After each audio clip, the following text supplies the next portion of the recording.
This audio fanfic is rated T, which is the same as a movie rating of PG-13. Parental guidance recommended for all children under 13. This should be suitable for teenagers and adults. For more information on what the ratings mean, please go to www.esrb.com.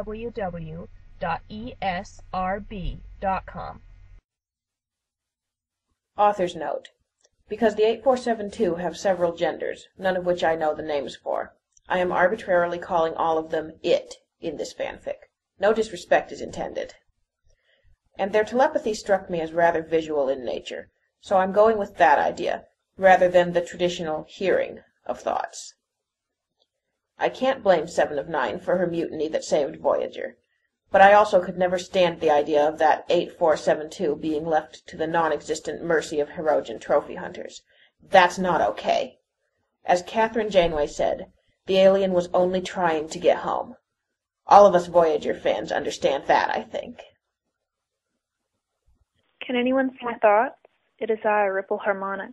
I fear that you cannot. I know that we cannot see each other's minds across this barrier into this alien solemn vacuum space.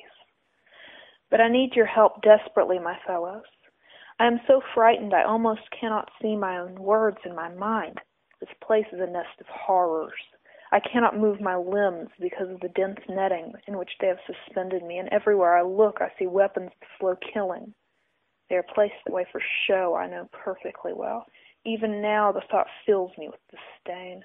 It is an intentional display for the purpose of frightening prisoners like myself. It works very well. Easing its bioship's swift dash across the gateway formed by the quantum singularity, the pilot called QuantumVariance moved with all senses fully alert into solid vacuum space. It was a routine scanning mission. The mission called for QuantumVariance to be here only a short time, just long enough to check for any new information it might be able to gather about either the Borg or the starship Voyager's Starfleet culture. QuantumVariance closed an affectionate bony hand around an edge of its spidery main console, feeling the living rhythms of the bioship thrumming in answer.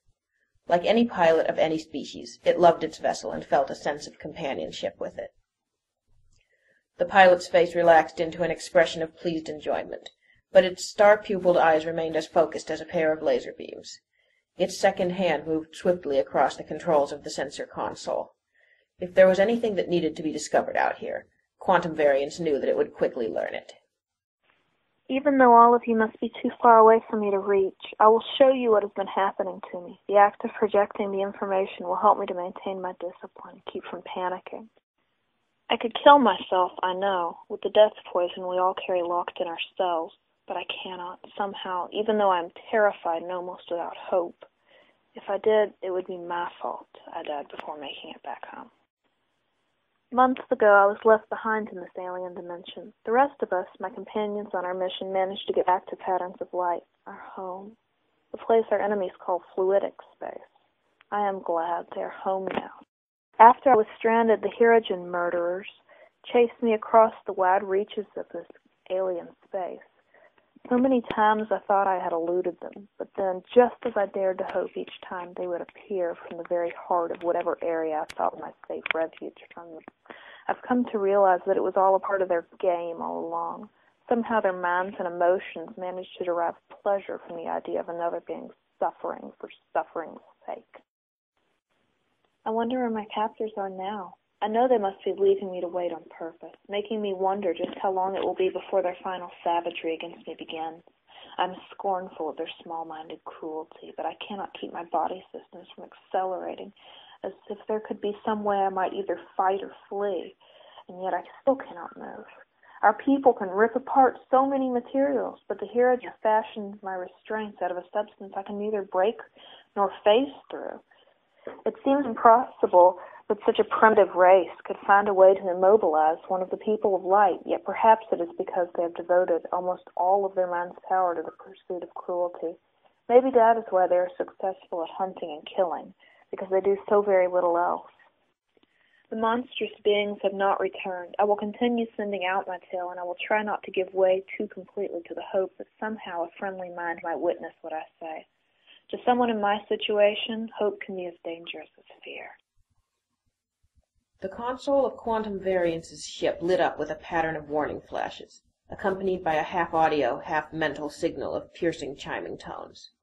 The pilot's face shifted into a look of inquisitive concern, and its fingers quickly input a further query, even as it absorbed the information that was being displayed by the scanning system. Hirogen vessels! The synthetic alien ships were a great distance away, technically beyond the area that QuantumVariance had been ordered to investigate, but their behavior was unusual. They were moving through this realm's subspace at nearly the maximum speed their ships were capable of, and at the same time maintaining a tight formation. QuantumVariance felt a definite sense of suspicion. Something is not right, it thought. Their actions are too purposeful. Whatever they intend, I must find out. The pilot quickly accessed Swift Dash's navigational information systems. The Hirogen's ships were a considerable distance away as it was measured in solid vacuum space, but by tracing pathways through their home in patterns of light, QuantumVariance and its bioship would be able to get close to the enemy ships in a very short time. And it will give me a chance to summon backup. QuantumVariance slipped back into patterns of light and let Swift Dash flow into the nearest of the currents that would carry them to their destination. Fractal power, the pilot broadcast, sending out the name image of the pilot it knew was assigned nearest to this location.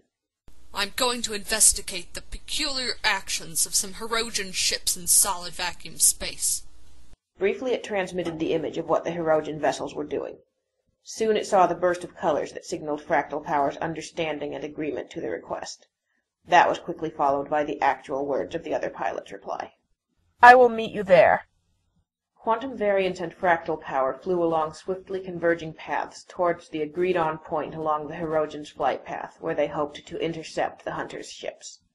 Neither pilot was aware yet of the desperate telepathic messages that RippleHarmonics was continuing to broadcast. Very recently, though my memories of this part are unclear through the haze of severe injury and exhaustion in which I experienced it, I found myself aboard the starship Voyager itself, spearhead of the Federation's planned invasion fleet, or so I thought. Somehow Voyager's crew seemed to feel compassion for me, in spite of the war that lay between us. Perhaps they didn't wish harm to the people of light any longer. I was able to speak to the Vulcan called Tuvok. His mind is well ordered and disciplined in comparison to the other Starfleet peoples. I told him how weary I am after being hunted so long, and that I only wanted to return to patterns of light. His mind knew that mine displayed only the truth. Minds cannot lie to minds.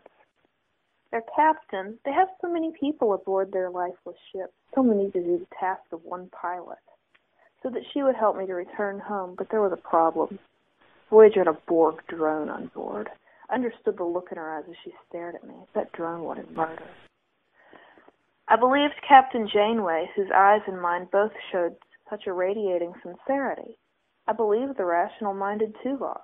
But I did not dare trust the vicious-eyed Borg drone they called 7 of 9, and the Hirogen were starting to attack Voyager in their efforts to get to me.